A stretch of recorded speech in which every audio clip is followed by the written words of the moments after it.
ഉമ്മാനായിട്ട് നല്ല നിലക്ക് നിൽക്കണം എന്ന് ആഗ്രഹിക്കുമ്പോൾ പെങ്ങന്മാരാണ് പലപ്പോഴും അതിന് തടസ്സം നിൽക്കുന്നത്. ആ തടസ്സം നിൽക്കുന്നത് മാനസികമായിട്ട് ഏറെ പ്രയാസപ്പെടുത്താണ്. പലപ്പോഴും ഭർത്താവിനോട് പോലും ആ ദേഷ്യം, പെങ്ങൾ കാണിക്കുന്ന ദേഷ്യം ഭർത്താവിനോട് പോലും പലപ്പോഴും തോന്നുകയാണ്. അതെങ്ങനെ ഞാൻ എങ്ങനെ എന്നെ നിയന്ത്രിക്കാൻ വേണ്ടിയിട്ട് എന്ത് ചെയ്യണം? ഇത്തരം ഭർത്താവിൻ്റെ പെങ്ങന്മാരോടൊപ്പം ജീവിക്കുന്ന ആളുകൾ ചെയ്യാൻ പറ്റുന്ന പൊതുവായ കാര്യങ്ങൾ നമുക്ക് വേണമെങ്കിൽ പറയാം. ഇതിലൊന്ന് പറഞ്ഞാൽ അനാവശ്യമായ തർക്കങ്ങൾക്ക് പോവാതിരിക്കുക.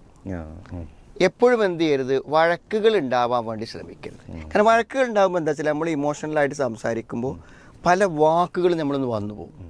ആ വാക്കുകൾ പിന്നെ ഒരു പശ്ചാത്തലത്തിൽ വീണ്ടും എടുത്ത് ഉദ്ധരിക്കുമ്പോൾ എന്തായിരിക്കും, ഇതൊക്കെ ഇവൾ പറഞ്ഞു എന്നാവും, കൂടുതൽ പരിക്കുകൾ. അതുകൊണ്ട് എന്തായിരുന്നു, ഒരിക്കലും എന്ത് ചെയ്യരുത്, വാഗ്വാദങ്ങൾക്ക് പോകരുത്.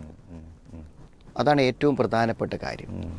പിന്നെ ചിലപ്പോഴൊക്കെ എന്തായിരിക്കാം, ഇവരും ഭർത്താവും തമ്മിലുള്ള ബന്ധം, അതിൽ ചിലപ്പം മറ്റുള്ളവർക്ക് ചിലപ്പോൾ ചെറിയ വിഷമങ്ങളുണ്ടാവും. അപ്പോൾ ഇവരെ മുന്നിന്ന് വല്ലാതെ എന്ത് ചെയ്യുക, ആ ബന്ധം വല്ലാതെ പ്രകടിപ്പിക്കാതിരിക്കുക. ഇവർ വല്ലാതെ അടുത്തിങ്ങനെ പെരുമാറും, ഭയങ്കര സ്നേഹം കാണിക്കുകയൊക്കെ ചെയ്യുമ്പോഴും അത് ഇവർക്ക് ചിലപ്പോൾ ബുദ്ധിമുട്ടായി വരും എന്നുള്ളതാണ്. പിന്നെ പെങ്ങൾ അവിടെ ഉണ്ട്, ഏത് സ്വന്തം വീട്ടിൽ പെങ്ങളുണ്ട്, ഇവളുടെ അതേ പ്രായത്തിലുള്ളതാണ് ആ പെങ്ങൾ.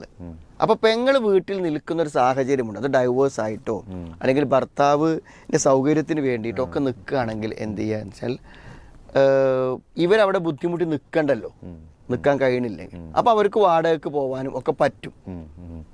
പല ആളുകളും വീട്ടിൽ ആളില്ലാത്തതിൻ്റെ പേരിലാണ് ഭാര്യനെ കൊണ്ടുപോകാത്തത്. ഇവിടെ ഓൾറെഡി ഒരു പെങ്ങളുണ്ടല്ലോ. അപ്പോൾ അങ്ങനത്തെ സാഹചര്യങ്ങളിൽ എന്ത് ചെയ്യാൻ പറ്റും, ഭാര്യനെ സുഖമായിട്ട് അവിടെ നിന്ന് കൊണ്ടുപോകാൻ പറ്റും. ഇനി അവിടുന്ന് കൊണ്ടുപോകാൻ എന്തെങ്കിലും തടസ്സം ഉണ്ടെങ്കിൽ എന്തേ ഉള്ളൂ, തൽക്കാലം എന്ത് ചെയ്യുക, ഭാര്യയോട് പറയാം, ഇനി നിങ്ങൾ തമ്മിൽ എന്തെങ്കിലും പ്രശ്നങ്ങൾ ഉണ്ടാവുകയാണെങ്കിൽ ഞാൻ പറയും എന്താണ്, ഇത് പെങ്ങളെ വീടാണ്, അവൾക്ക് ഇവിടെ സമാധാനത്തോടെ നിൽക്കണം. അപ്പോൾ നിങ്ങൾ രണ്ടാളും കൂടെ നിൽക്കുമ്പോൾ അവളെ സമാധാനം നഷ്ടപ്പെടുകയാണെങ്കിൽ തൽക്കാലം എന്ത് ചെയ്യാണ്, നമ്മൾ ഇവിടുന്ന് മാറി നിൽക്കലാണ് നല്ലത് എന്ന് പറയും. അപ്പോൾ നീ അത് സ്വീകരിക്കുക, നമുക്ക് എന്ത് ചെയ്യാം, പുറത്ത് പോയി നിൽക്കുക. അത് സിമ്പിളാണ്.